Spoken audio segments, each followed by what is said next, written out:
Muy bien, hermanos, vamos a abrir las Escrituras para continuar con nuestro estudio de la serie Los atributos de Dios. Y en esta mañana en particular vamos a tocar un atributo que es exclusivo del pueblo de Dios y que ha transformado nuestra vida, nos da el sostén, la fuerza, la esperanza para continuar nuestra carrera como cristianos, y también es el atributo por el cual hemos recibido bendiciones espirituales inmerecidas. Estoy hablando de la gracia de Dios. Así que vamos a abrir Romanos capítulo 11, versículo 6. Y vamos a leerlo. Romanos capítulo 11, versículo 6. Dice: y si por gracia ya no es por obras, de otra manera la gracia ya no es gracia. Y si por obras ya no es gracia, de otra manera la obra ya no es obra. Ustedes saben que el apóstol Pablo en sus cartas escribe muchas veces acerca de la gracia de Dios. Es más, creo que es el autor que más escribe sobre la gracia de Dios. De hecho, él, cuando hace su presentación, las salutaciones, el saludo inicial en sus cartas, van a ver que siempre saluda gracia y paz, deseando que el pueblo cristiano que lea su carta reciba de parte de Dios gracia y paz. Él aquí, en este capítulo en especial, en este versículo en especial, van a notar a simple vista que él hace una, no es contradicción la palabra, sería una contraposición entre lo que es la gracia y lo que son las obras. Vamos a volver a leerlo como para ir entrando en sintonía con lo que es la gracia del Señor. Y si por gracia ya no es por obras, de otra manera la gracia ya no es gracia. Y si por obras ya no es gracia, de otra manera la obra ya no es obra. De manera que el apóstol Pablo, ustedes van a ver que él coloca las obras en un costado y la gracia de Dios en otro costado. Pero antes de continuar y desarrollar este sermón, vamos a tratar de entender primero qué es la gracia de Dios. Partamos de un concepto inicial. La gracia de Dios es el favor eterno y totalmente gratuito de Dios, manifestado en la entrega de bendiciones y eternas, bendiciones espirituales y eternas, a las criaturas culpables e indignas. Voy a volver a repetir. La gracia de Dios es el favor eterno y totalmente gratuito de Dios, manifestado en la entrega de bendiciones espirituales y eternas a las criaturas culpables e indignas. Vamos a desdoblar este concepto. Vamos a desmenuzarlo. En primer lugar, vemos que en la gracia de Dios está alguien quien entrega esa gracia, ese favor eterno y gratuito. ¿Que quién es? Es Dios. Vemos a Dios entregando salvación, entregando bendiciones espirituales de una manera gratuita. Esto es, sin pedir nada a cambio. Y por otro lado, tenemos aquel que es objeto de la recepción de la gracia. ¿Que quiénes son? El pueblo de Dios, que no tiene méritos propios, no se ganaron la salvación ni ninguna bendición, sino que se merecían el mal y el infierno. El hermano Arthur Pink, en su libro Los atributos de Dios, relata sobre la gracia y dice algo que me impactó, que la gracia de Dios es exclusiva del pueblo de Dios. Es decir, el impío, el inconverso que no conoce a Dios, jamás ha gustado de la gracia de Dios, ni tampoco la gustará. y hace una diferenciación con la misericordia de Dios. Que la misericordia de Dios, recuerdan cuando lo estudiamos, sí cae, sí riega todas sus obras, a los justos y a los injustos, a la creación, etc. Vamos a abrir algunos pasajes de las Escrituras para poder entender algunas características de lo que es la gracia de Dios. Vamos a Efesios capítulo 2. Efesios capítulo 2, versículos 8 y 9.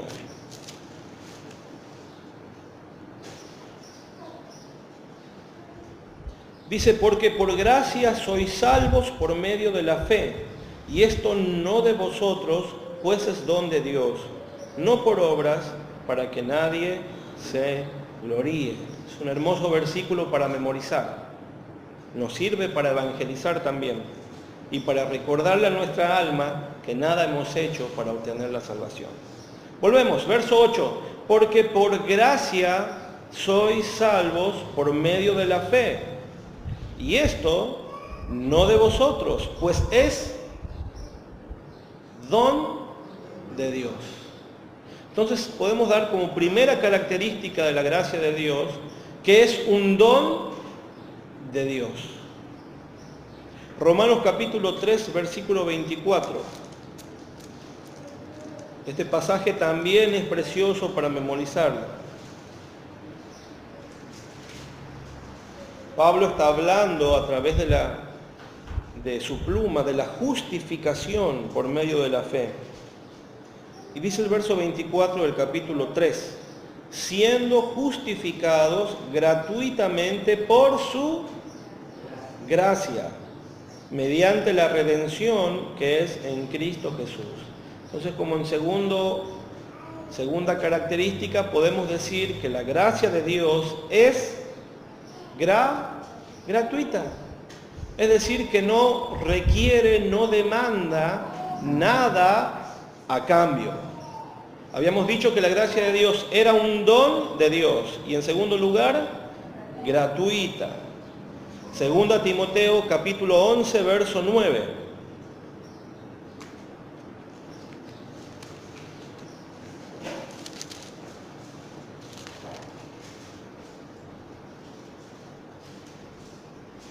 Perdón, 2 Timoteo 1:9. Se han asustado, cuando dije capítulo 11. Me vendieron una Biblia incompleta, me decía un hermano. 2 Timoteo 1:9.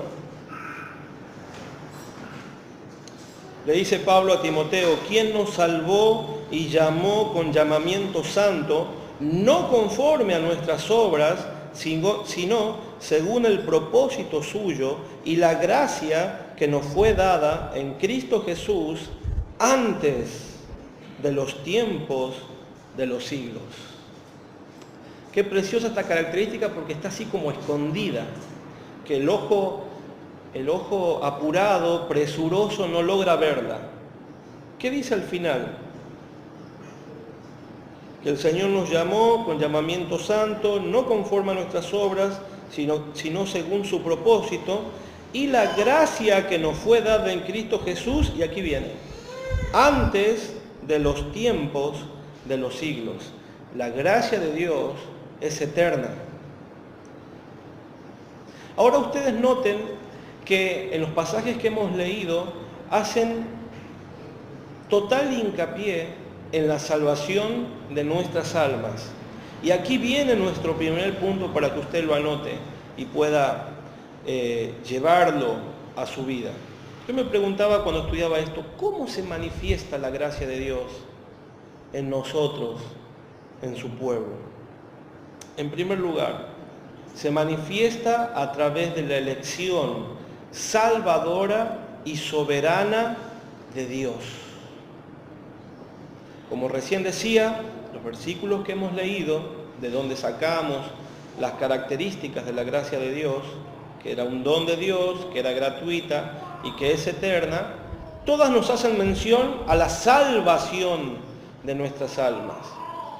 Entonces podemos concluir, al igual que nuestro hermano Arthur Pink, en que la gracia de Dios solamente la han gustado y la disfrutan el pueblo de Dios.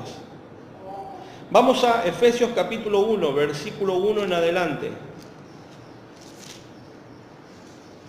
Vamos a leer allí 8 versículos, hasta el versículo 8, y vamos a ir viendo cómo la gracia de Dios se manifiesta a través de la elección salvadora y soberana de Dios.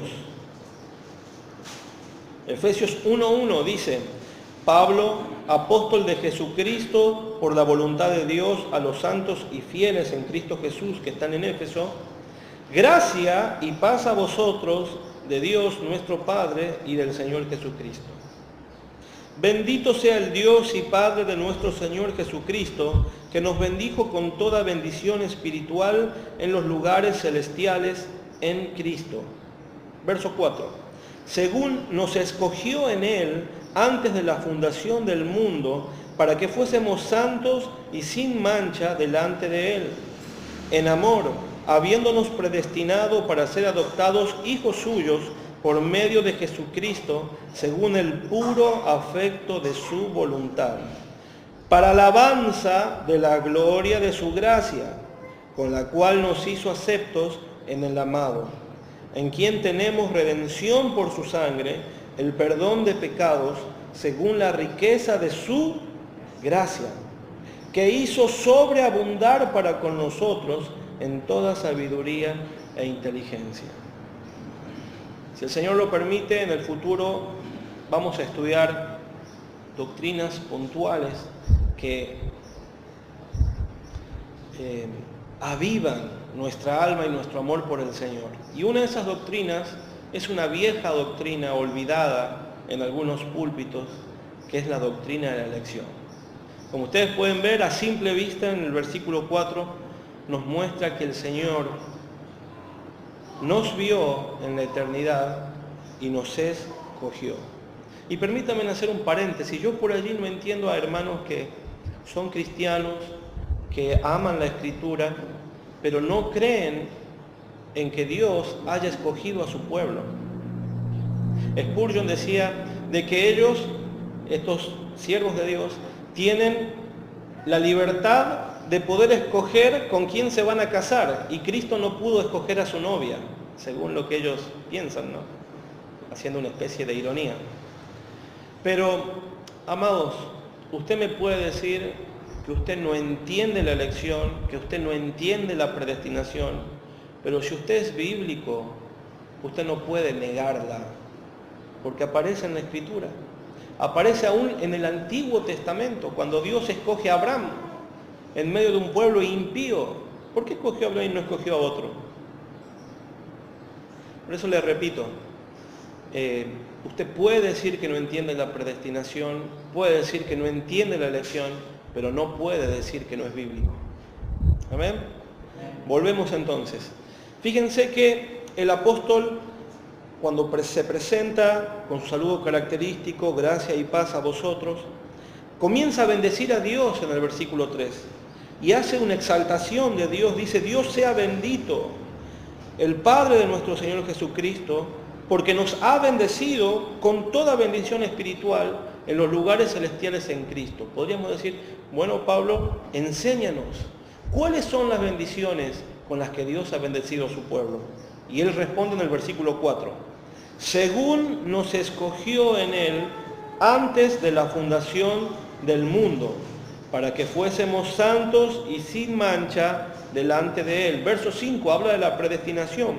En amor, habiéndonos predestinado para ser adoptados hijos suyos por medio de Jesucristo, según el puro afecto de su voluntad. Y aquí viene uno de los propósitos. ¿Por qué Dios escogió un pueblo?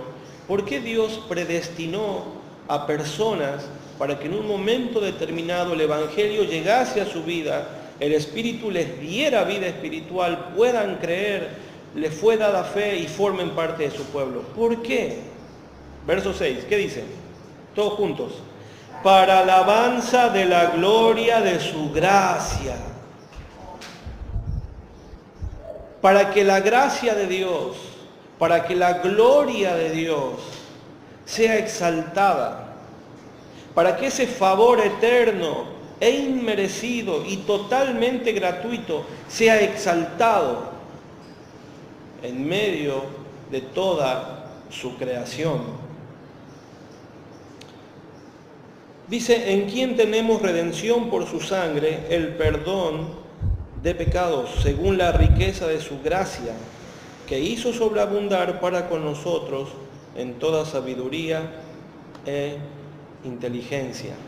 Entonces, repasando, ¿cuál es el propósito respecto a Dios de la elección y la predestinación de su pueblo?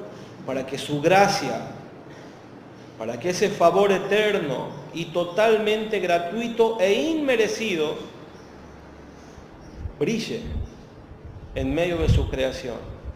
Y toda la creación pueda exaltar a Dios, para que un pueblo escogido, el pueblo de Dios, pueda alabarle y pueda exaltarle respecto a la salvación de su alma.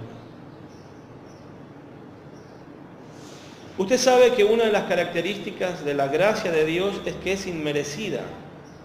La persona que la recibe no la merece, no la ha ganado, como vimos en Efesios 2:8, que somos salvos por medio de la fe, por gracia, por medio de la fe. Y esto no de vosotros, dice, pues es don de Dios, no por obras, para que nadie se gloríe. Es inmerecida.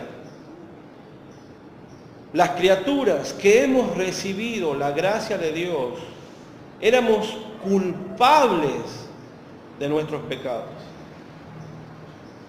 indignas de recibir cualquier cosa de Dios, porque le afrentábamos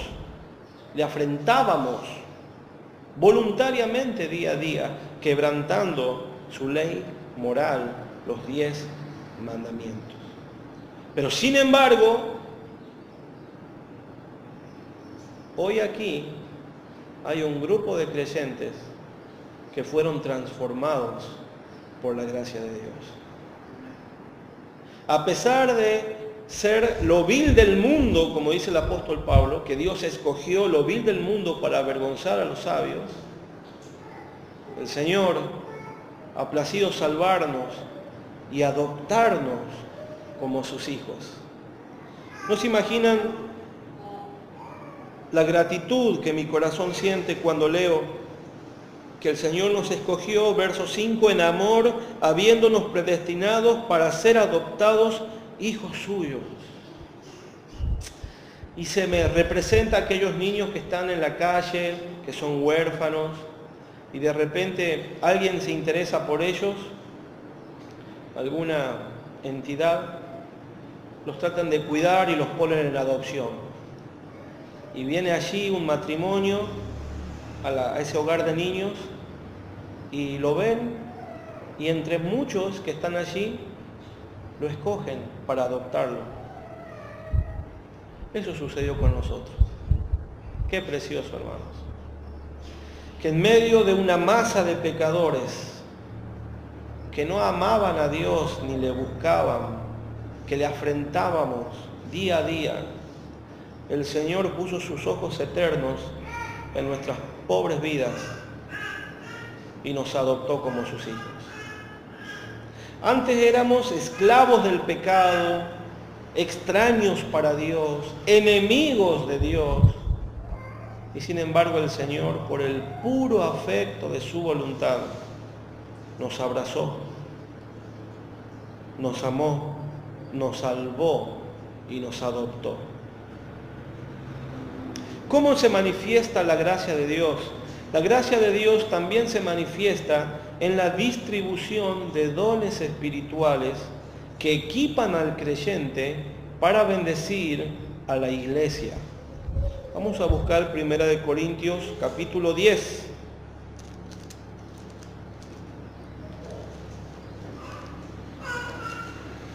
Primera de Corintios,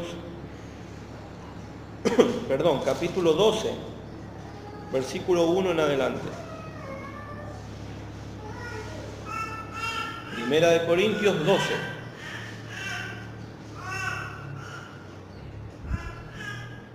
Leemos, dice: no quiero, hermanos, que ignoréis acerca de los dones espirituales, Sabéis que cuando erais gentiles, se os extraviaba llevándoos como se os llevaba a ídolos mudos. Por tanto, os hago saber que nadie que hable por el Espíritu de Dios llama anatema a Jesús, y nadie puede llamar a Jesús Señor sino por el Espíritu Santo. Ahora bien, hay diversidad de dones, pero el Espíritu es el mismo. Hay diversidad de ministerios, pero el Señor es el mismo. Y hay diversidad de operaciones, pero Dios, que hace todas las cosas en todos, es el mismo.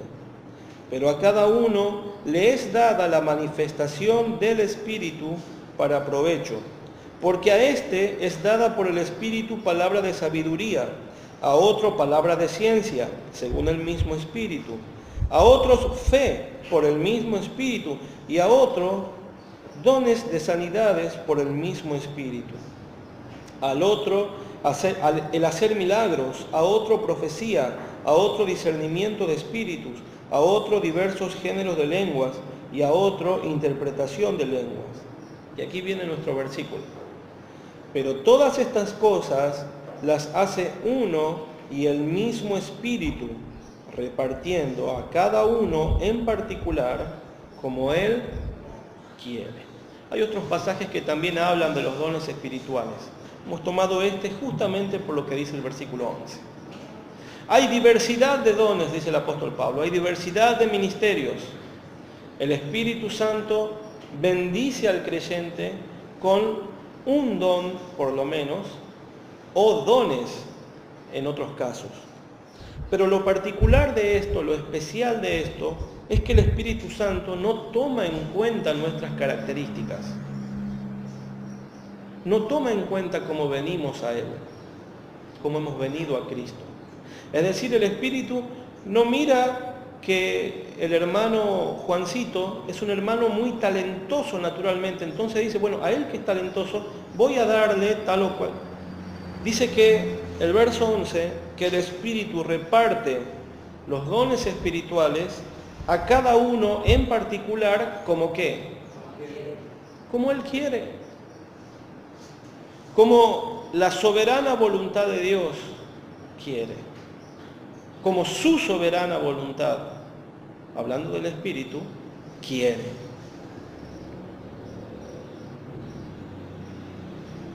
Ustedes saben que cuando ustedes ven, en este caso, por allí los dones que identificamos los hermanos, son los dones que se ven, como por ejemplo el don de presidir, el don de enseñanza. Y los hermanos que hemos recibido este tipo de don, no hemos hecho nada para recibirlo, ni tampoco lo merecemos. No somos adquirentes de ese don espiritual, sino que el Señor lo ha dado conforme a su voluntad. El Espíritu lo ha dado conforme a su voluntad. Es decir, que aún en el mismo equipamiento que el Espíritu Santo hace al creyente para que pueda ser de bendición en su iglesia, está allí la gracia de Dios. ¿Por qué? Porque es una bendición espiritual, eterna, totalmente gratuita e inmerecida. El siervo de Dios que enseña su palabra no hizo nada para recibir ese don espiritual. El siervo de Dios que pastorea una iglesia no hizo nada para recibir ese don de pastor maestro. El siervo de Dios que tiene fe y tiene el don de fe no hizo nada para recibir esa fe. Aquel hermano o aquella hermana que tiene el don de dar no hizo nada para recibir ese don. O aquel que sirve, el hermano que tiene el don de servicio o la hermana que tiene el don de servicio, no hizo nada. Y para el Señor todos los dones son iguales. Nosotros creemos que hay dones de primera categoría y de segunda categoría y estamos equivocados. Para el Señor todos los dones son iguales, todos los dones son necesarios. Qué triste sería una iglesia donde no hay hermanos que no tienen el don de servicio, ¿verdad? y los hermanos van a servir en las tareas manuales enojados porque no quieren hacerlo, o en otros casos no lo hacen. Qué feo sería sentarse en una silla llena de tierra, ¿no? Qué triste sería que en una iglesia no haya quien predique la palabra, quien enseñe la palabra. Qué triste que sería no poder emprender la obra que el Señor nos muestra porque no hay recursos, porque hay hermanos tacaños que no quieren servir con sus bienes a la obra de Dios. Pero qué precioso es ver que cuando hay una necesidad, aparecen hermanos que tienen el don de dar y dan con alegría, con sencillez de corazón, sin pretender una retribución de Dios. ¿Se dan cuenta cómo todos los dones son necesarios? Ahora el Señor nos pedirá cuenta a nosotros en base a lo que Él nos dio para bendecir a la iglesia. ¿Y saben lo que dice la Escritura para aquellos que anhelan enseñar la palabra? Si no les fue dado el don de enseñanza, no deberían enseñar. Y a aquellos que sí les fue dado el don de enseñanza, debemos tener presente que el Señor nos llamará a rendir cuenta de una manera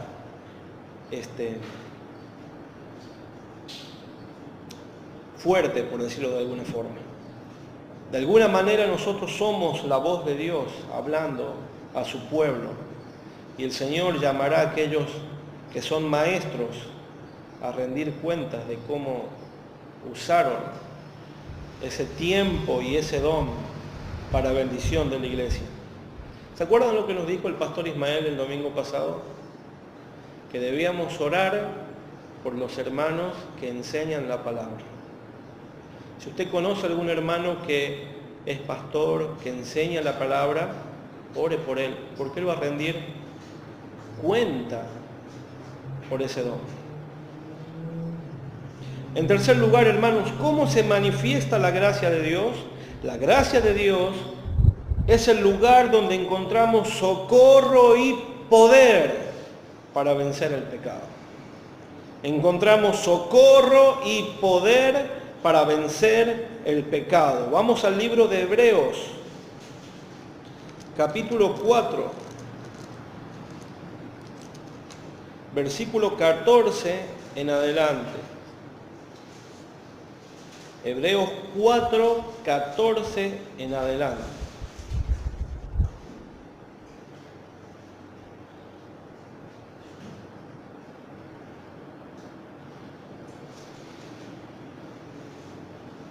Dice la palabra de Dios: por tanto, teniendo un gran sumo sacerdote que traspasó los cielos, Jesús, el Hijo de Dios, retengamos nuestra profesión, porque no tenemos un sumo sacerdote que no pueda compadecerse de nuestras debilidades, sino uno que fue tentado en todo según nuestra semejanza, pero sin pecado. Acerquémonos pues confiadamente al trono de la gracia para alcanzar misericordia y hallar gracia para el oportuno socorro. Ese trono de Dios, ese trono de la gracia soberana de Dios, es el lugar donde debemos correr. Así como corre un niño asustado a los brazos de su padre, nosotros debemos correr al trono de Dios, para que allí, en el momento de la tentación, en el momento cuando el pecado acecha nuestra vida y nos quiere derribar, debemos correr a Dios, a ese trono de la gracia, porque allí encontraremos el socorro y el poder para vencer el pecado.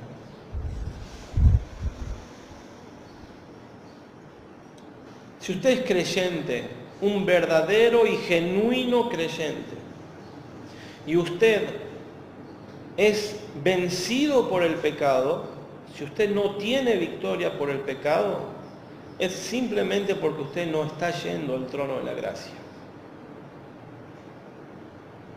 Hay hermanos que cuando sienten tentación van a hacer alguna otra actividad a los fines de dispersar su mente y no caer en pecado.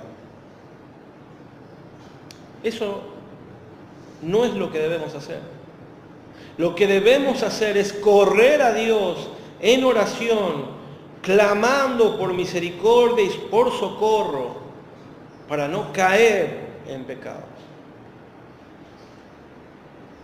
Muchos hermanos, en el momento en el que han sentido el fuego de la tentación, la misma opresión satánica tentando nuestra carne para que no demos gloria a Dios con nuestra vida, son testigos de poder vivir el poder y el socorro para vencer el pecado. Haciendo un repaso, hermanos, y para terminar. En primer lugar, dijimos que la gracia de Dios se manifestaba a través de la elección salvadora y soberana de Dios. Yo quisiera que usted, al retirarse de este lugar, piense en su vieja vida. ¿Hay algún pecado que la caracterizaba? En mi caso, yo creía en la salvación por obras. Yo pensaba que yo me ganaba el cielo haciendo buenas obras. Y además era un idólatra. ¿Usted? Piensa en todos esos pecados. Mire lo que dice Efesios capítulo 2.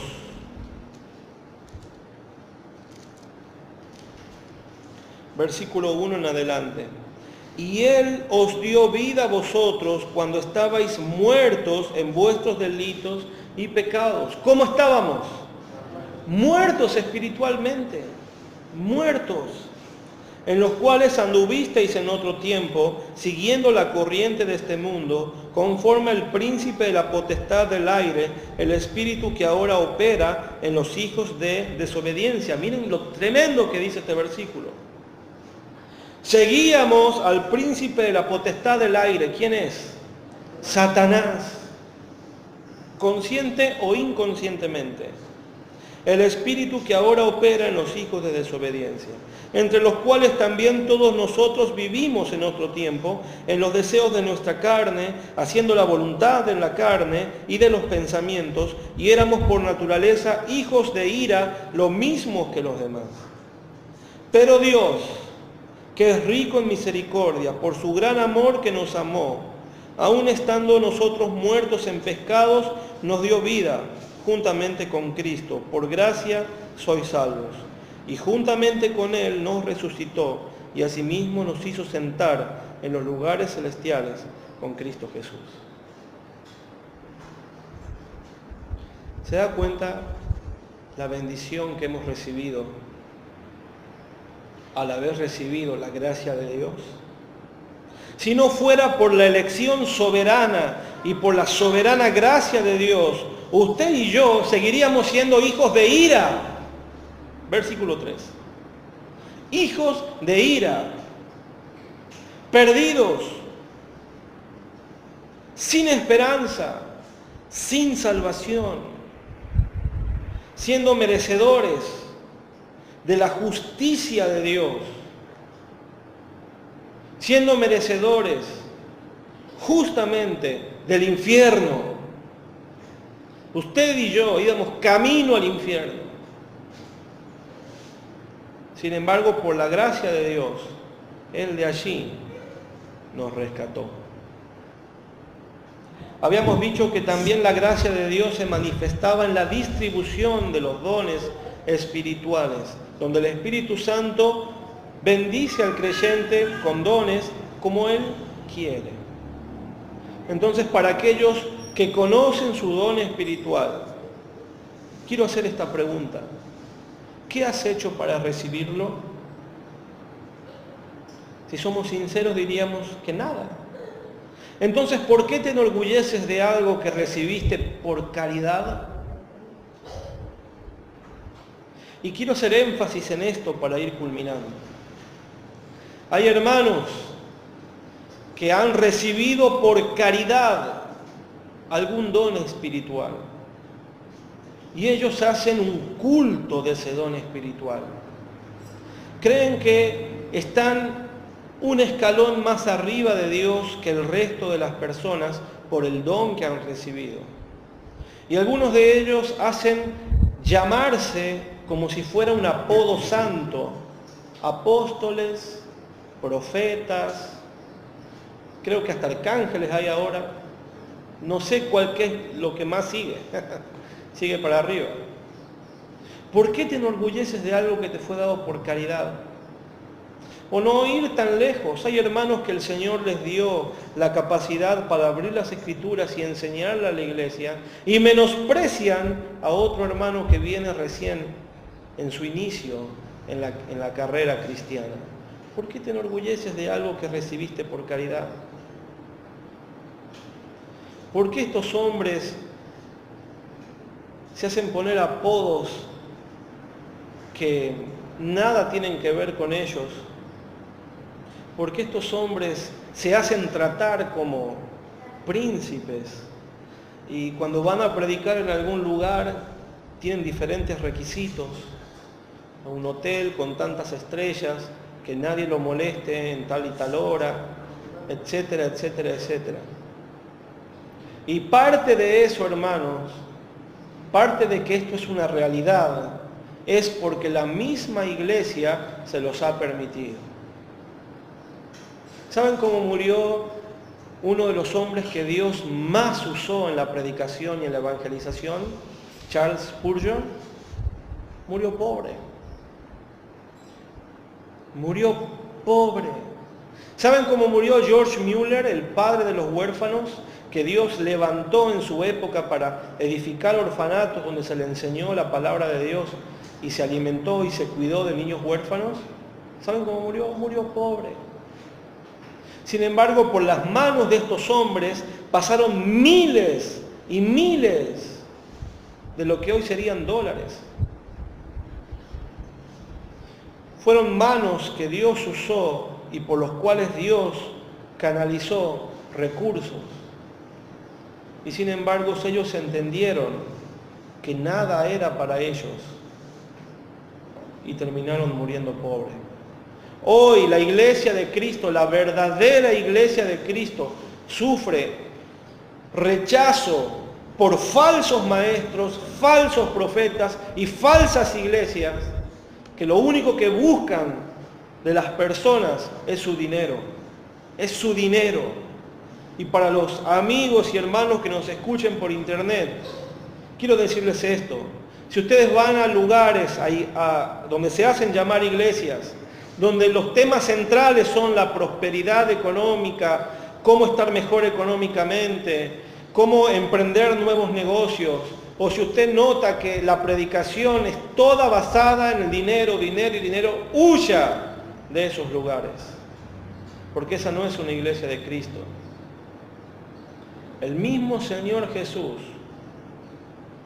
no tenía donde recostar su cabeza. Nuestro amado Salvador también murió pobre. Para mis hermanos que conocen su don espiritual, ¿están bendiciendo a la iglesia con lo que les fue dado? ¿Es tu deseo bendecir a tus hermanos?